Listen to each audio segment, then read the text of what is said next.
공부하는 개미의 주식사냥 일지. 안녕하세요. 사냥개미입니다. 이제 어느덧 구독자가 1000명을 향해서 가고 있습니다.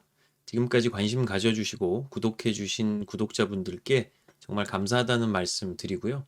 제가 유튜브를 하고 있다는 사실을 아는 가족과 몇몇 지인들께 물어보니 신뢰도를 높이기 위해서는 얼굴 공개를 슬슬 하는 것이 어떻냐고 하더라고요. 고민해보니까 신뢰감을 드릴 수 있다면 나쁘지 않은 결정인 것 같아서 오늘 영상부터 얼굴을 공개하고 말씀드리도록 하겠습니다.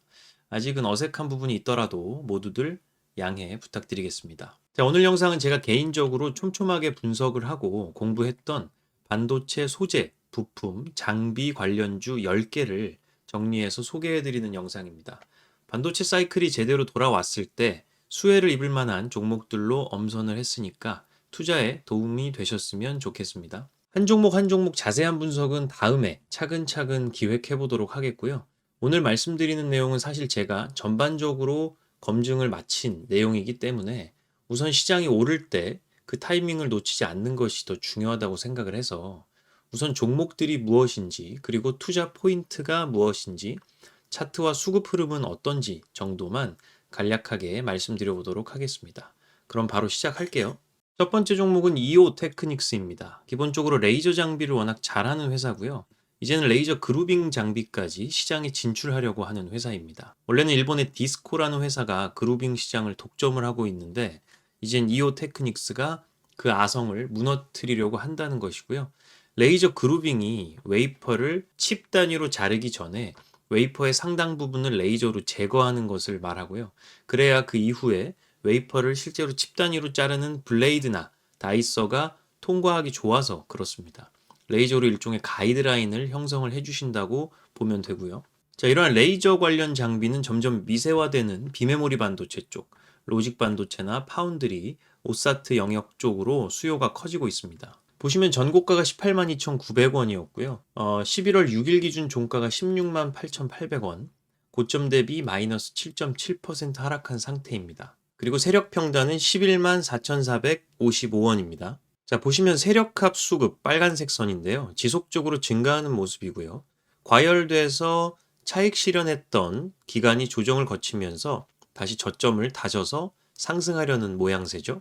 전 고점까지 충분히 노려볼 수 있다고 보고 있습니다. 관심 가져보시기 바랍니다. 두 번째는 파크 시스템스입니다. 제가 예전에 올린 영상에서도 한번 다루었던 종목이죠.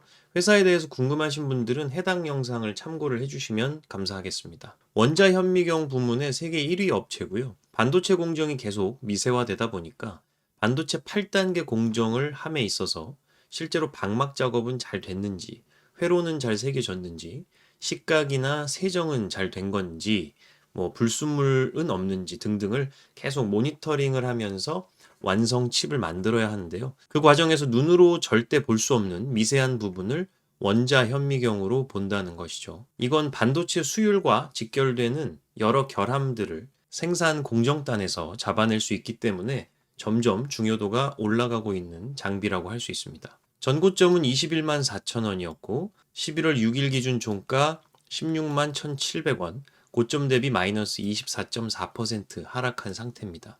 세력 평단은 12만 6,493원입니다. 보시면 최근 들어서 주가가 많이 조정을 받았는데 저는 이러한 독보적인 기술력을 가진 기업은 결국에 이러한 저평가 구간을 지나서 다시 탄력을 받을 수 있다고 생각을 하고 있고요. 전체적인 기간을 좀 더 장기적으로 놓고 보아도 세력들의 수급은 지속적으로 우상향하는 과정에 있음을 알 수 있고요. 단기간에 물론 수십 프로씩 튈 수 있는 종목은 아니어도 중장기적으로 반도체 사이클이 돌아온다면 함께 접근하기 좋은 종목이라고 할 수 있겠습니다. 세 번째는 HPSP입니다. 이 기업은 제가 예전에 올린 영상이 있었죠. 역시나 궁금하신 분들께서는 참고 부탁드리고요. 고압 수소 어닐링 장비의 독점적 기술력을 가진 회사였고요. 영업이익률이 50%가 넘는 어마무시한 회사였습니다. 자세한 내용은 예전 영상에서 다루긴 했습니다만 간단히만 말씀을 드리면 반도체의 트랜지스터에서 발생하는 계면 결함들을 기존에 있었던 열 처리 장비보다 훨씬 낮은 열 온도에서 처리를 가능하게 하는 장비고요. 그게 가능한 것은 초고압 수소 기술이 있기 때문입니다. 자, 이 종목 같은 경우는 전고가가 39,450원, 11월 6일 종가가 38,400원, 고점 대비 마이너스 2.7% 하락을 했고요. 세력 평단은 31,863원입니다. 자, 수급적으로도 세력합 수급은 계속 우상향하고 있는 상태고요. 그간 코스피 코스닥 지수가 엄청나게 빠졌던 9월, 10월 기간에서도 상대적으로 잘 버티는 모습이었고, 반도체 업사이클이 돌아오면 함께 우상향해 나갈 수 있는 좋은 종목이라는 생각입니다. 우선 독점적 기술력이 있다는 게 굉장히 중요해요. 자, 네 번째는 인텍 플러스입니다. 인텍 플러스는 제가 가끔 커뮤니티 글로 언급을 드렸던 것 같은데요. 반도체 외관 검사 장비 업체입니다. 딥러닝 비전 기술을 이용한다고 하는데 저도 정확히 그 기술의 딥한 부분까지 알기는 힘들고요. 반도체 후공정이 부각되는 시장이다 보니까 패키징이 잘 되었는지를 3D로 아래 위 옆면 등 6면 직접 검사를 하는 등 이러한 검사 기술이 탁월한 기업입니다. 전고점은 48,450원, 11월 6일 종가가 32,150원, 고점 대비 마이너스 33.6% 하락한 종목입니다. 세력 평단은 29,654원입니다. 자, 보시면 연초부터 8월까지 엄청난 상승세를 보여줬죠. 그러다가 지금은 121선 하방까지 빠졌다가 다시 상방 돌파를 하려는 모양새고요. 최근 들어서 세력 수급이 다시 조금씩 들어오는 모양새를 보여줘서 저도 인텍플러스를 계속 기다리고 있다가 다시 진입을 해보면 좋겠다라는 생각이 드는 종목입니다. 여러분들도 관심 가져보시길 바라겠습니다. 자, 다섯 번째는 이수 페타시스입니다. 이수 페타시스 같은 경우는 멀티레이어 PCB라고 다층 인쇄 회로 기판을 전문으로 만드는 회사입니다. 요즘 반도체에서 가장 핫한 회사라고 할 수 있으면 어디일까요? 엔비디아죠. 네, 그 엔비디아에 납품을 하고 있는 회사고요. AI용 GPU에 적합한 PCB 제조 기술이 있는 회사라서 주목해 볼 만합니다. 전고점은 43,300원, 11월 6일 종가는 25,800원이었고요. 고점 대비 하락률은 40.4% 빠졌었습니다. 세력 평단은 24,914원입니다. 보시면 이 종목 또한 인텍 플러스 차트처럼 연초부터 정말 미친 듯이 상승해서 연초 대비 저점 대비 고점으로 따지면 약 6배에서 7배 정도 상승을 했던 종목이었습니다. 그 이후에 세력들이 물량을 팔면서 쭉 나갔다가 최근 들어서 다시 외인들이 들어오면서 세력 수급의 변곡이 발생하는 시점이 됐어요. 주목해 볼 만합니다. 여섯 번째는 ISC입니다. ISC는 전통적으로는 핀소켓을 활용했던 반도체 칩 테스트가 있었는데 그것을 핀소켓 방식과 더불어서 러버 소켓 방식까지 확장을 한 회사입니다. 최근에 SKC가 인수를 한 것으로도 화제가 됐었죠. 이렇게 러버 소켓 방식을 사용을 하면 반도체 손상을 최소화할 수 있고 핀소켓보다 비용이 절감되는 등의 장점이 있습니다. 특히 이 기업은 비메모리 쪽 매출 비중이 높은데요. 전체 매출의 70%가 비메모리, 30%가 메모리 반도체고요. 비메모리에서 CPU가 50%, AP가 20%, GPU가 15% 순으로 구성이 되어 있다고 합니다. 그러니까 서버, 데이터 센터, PC, 모바일, AI용 GPU 등 전반에 걸쳐서 고객사를 확보하고 있다는 뜻이죠. 반도체 사이클의 수혜를 충분히 볼 수 있는 종목이라고 할 수 있습니다. 전고점은 116,900원, 11월 6일 종가는 88,200원이었고요. 전 고점 대비 마이너스 24.6% 하락했습니다. 세력 평단은 81,128원입니다. 저는 개인적으로 이런 수급 그래프를 좋아합니다. 종목의 등락은 반복이 되어도 꾸준한 수급이 들어오는 모습이죠. 사실 이런 모습이 베스트고요. 차선은 이수 페타시스처럼 주가가 빠질 때 세력들도 차익 실현을 해서 나갔다가 다시 세력들의 수급이 재유입되는 그러한 그림이겠죠. ISC도 주목해 보시기 바랍니다. 자, 그 다음 일곱 번째 기업은 동진 세미캠입니다. 이 동진 세미캠도 제가 한번 영상에서 다뤘던 적이 있고요. 반도체 공정 중에 포토레지스트 공정이 있습니다. 사진을 인화하는 것처럼 웨이퍼 위에 미세 회로를 빛으로 쪼여서 새기는 과정인데요. 그 과정에 필요한 화학물질 중에 감광액이 있습니다. 그 감광액을 국산화시켰고 우리나라에서 관련된 매출 규모가 가장 큰 회사죠. 자, 그리고 또한 웨이퍼의 표면을 연마하는 CMP 슬러리나 감광층을 박리 세정하는 웻 케미컬 등도 납품하고 있는 반도체 화학 소재 전문 회사라고 할 수 있습니다. 자, 이러한 소재들은 소모성 재료들이기 때문에 장비처럼 한번 투자하고 끝나는 게 아니라 생산 규모가 커지면 커질수록 비례해서 가파르게 늘어난다는 장점이 있죠. 반도체 사이클이 돌아왔을 때 좋은 수혜를 입을 수 있는 종목이고요. 다만 회사 자체로 봤을 때 시장과 소통하는 IR이 좀 부족하다는 평이 있어요. 그래서 그런지 주가 변동폭이나 거래량이 많은 편은 아닙니다. 그리고 이건 제가 들은 얘기지만 2세 경영 체제로 바뀐다는 소문이 있어서 아마도 지금까지 그렇게 굳어진 이미지가 좀 개선되지 않을까 기대해 보고 있고요. 전고점은 44,900원, 11월 6일 종가는 34,400원, 고점 대비 마이너스 23.4% 하락을 했습니다. 세력 평단은 35,599원입니다. 수급적인 부분은 우상향하고 있다고 보긴 어려워요. 항상 등락을 반복하고 있는 박스권이라고 보는 게 더 적절할 듯 싶습니다. 회사 자체가 가진 기술력은 참 높지만 회사를 마케팅하는 IR의 부재 때문일 수도 있겠고요.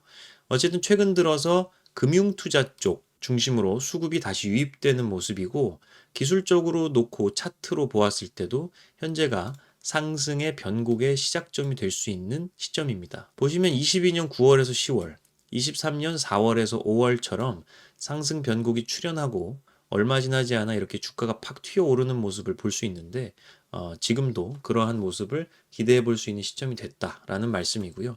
역시나 가장 큰 전제 조건은 반도체 사이클이 업턴 되느냐인데 저는 앞으로 확실하다고 보고 있기 때문에 주저없이 투자할 수 있다는 생각이 듭니다. 여덟 번째는 레이크 머티리얼즈입니다. 반도체 하이K 관련주입니다. 제가 하이K 물질에 대해서는 이전에 올려드렸던 HPSP 영상에서 자세히 한번 말씀을 드렸어요. 궁금하신 분들은 참고해 주시면 좋겠고요. 짧게만 언급을 드리면 하이K라고 하는 건 고유전율 물질이라는 뜻이고 에너지를 잘 저장하는 특성이 있어요. 따라서 반도체 트랜지스터에서 누설되는 전류를 잘 막아주는 물질이 K가 높은 물질, 즉 하이K 물질이라고 할 수 있습니다. 이렇게 하이K 물질을 잘 만드는 회사는 전 세계에 딱 4곳뿐이에요. 그 중에 한 곳이 우리나라 회사인 레이크 머티리얼즈고요. 제조기술과 화합물 설계 역량이 매우 탁월한 회사라고 할 수 있겠습니다. 전고점은 26,050원, 11월 6일 종가는 14,160원이고요. 고점 대비 하락률 마이너스 45.6%로 꽤 컸죠. 세력 평단은 14,985원입니다. 수급은 주가가 떨어지기 시작했을 때부터 외국인 수급이 계속 지속적으로 들어오고 있는 모습 보여주고 있습니다. 주가와는 좀 반대죠. 세력 평단보다 현재 낮은 지점이라서 진입하기에는 용이한 시점이고요. 반전 흐름이 일어나면 쭉 치고 갈 수 있다고 보고 있는데 어제 약간 개인 수급이 확 들어오고 세력 수급이 조금 빠지는 모습이 보여져서 약간은 관망을 하다가 들어가는 게 어떨까 싶긴 합니다. 시장에 편승해서 갈 수 있는 종목이기 때문에 변동성이 굉장히 크고요. 조심해서 접근하시면 좋을 것 같아요. 근데 기술력 하나만큼은 탁월한 회사다라는 거를 다시 한번 강조를 드리겠습니다. 아마 생소하신 회사일 텐데 이번 기회에 개인적으로도 한번 공부해 보시기 바랍니다. 자, 그다음 아홉 번째는 원익 QNC입니다. 세계에서 반도체 쿼츠로 점유율 1위 하고 있는 기업이에요. 쿼츠라는 거는 석영, 유리로 만든 웨이퍼 운반 용기라고 할 수 있는데 웨이퍼를 충격이나 불순물로부터 효과적으로 보호해주는 용기고요. 2개월에서 3개월 정도 교체 주기를 가지고 있는 소모성 재료이기 때문에 반도체 생산량과 비례해서 매출이 가파르게 증가하는 특성이 있죠. 전고점이 31,650원, 11월 6일 종가가 26,550원이고요. 전 고점 대비 마이너스 16.1% 빠졌습니다. 세력 평단은 27,399원입니다. 네, 원익 QNC도 동진 세미캠과 비슷하게 박스권에서 좀 왔다 갔다 하는 경향이 있고요. 수급은 3월 이후로 꾸준하게 올라가다가 최근에 코스피, 코스닥 장 조정 때 10월쯤에 수급이 같이 조금 빠진 모습이죠. 중장기적으로는 아직 흐름을 괜찮다고 보고 있고 충분히 현재 시점이 변곡 지점이 될 수 있는 지점이다라고 판단하고 있습니다. 자, 마지막은 칩스앤미디어입니다. 반도체 IP 전문 회사고요. IP라는 게 지적재산권이라고도 하죠. 즉 반도체를 설계함에 있어서 삼성전자나 SK하이닉스 같은 종합반도체 회사 IDM이라고 하는데 그들이 처음부터 모든 설계를 직접 하는 게 아닙니다. 반도체도 설계도마다 지적재산권도 다 있어요. 그래서 A라는 회사의 IP를 피해서 설계를 해야지 안 그러면 소송에 걸리기도 합니다. 그러한 설계 도면들을 모듈별로 굉장히 잘 설계하고 로열티를 가지고 있는 회사가 반도체 IP 회사라고 보시면 되고요. 해외에서는 대표적으로 최근 나스닥에 상장한 ARM 같은 회사가 반도체 IP 회사입니다. ARM은 시가총액이 550억 달러 정도예요. 한화로는 71조의 시가총액을 가진 회사입니다. 대단하죠? 이 칩스앤미디어 같은 경우는 비디오 IP 사업을 전문으로 하는 기업입니다. 요즘은 디스플레이, 카메라, 자율주행 자동차 등 초고화질의 영상 데이터를 처리해야 하는 세상이 되어가고 있죠. 산업 전반에 걸쳐서 칩스앤미디어의 비디오 IP에 대한 수요가 늘어날 수 있는 상황입니다. 그리고 IR 자료를 보니까 앞으로는 NPU 시장으로도 진출한다는 비전을 가지고 있던데 전문 IP 기술 인력들과 그간의 비디오 IP 반도체 설계 노하우를 기반으로 충분히 확장 가능할 것으로 기대가 되고 있어요. 칩스앤미디어는 전고점 47,650원, 11월 6일 종가 38,900원이고요. 고점 대비 하락률이 마이너스 18.4%입니다. 세력 평단은 32,074원입니다. 자, 중장기적으로 보면 우상향하는 수급인데 8월 초 정도부터 수급의 조정 기간이 있었죠. 최근 들어서는 외국인 수급이 좀 들어오면서 다시 상승하려는 흐름을 보여주고 있습니다. 관심 가져보시기 바라겠습니다. 자, 여기까지 해서 총 10가지 반도체 소부장 기업 및 IP 기업까지 알아봤습니다. 사실 이 기업들 이외에도 몇 가지 기업들이 더 있긴 합니다만 현재 기준으로 나름대로 저평가되고 투자 포인트가 확실한 기업들을 엄선을 해봤으니까 여러분들께서 투자하심에 있어서 참고하셨으면 좋겠습니다. 이번 영상은 여기까지 하겠습니다. 도움되셨다면 구독과 좋아요, 알림 설정 부탁드리겠고요. 다음 영상에서 뵐게요. 지금까지 사냥개미였습니다. 감사합니다.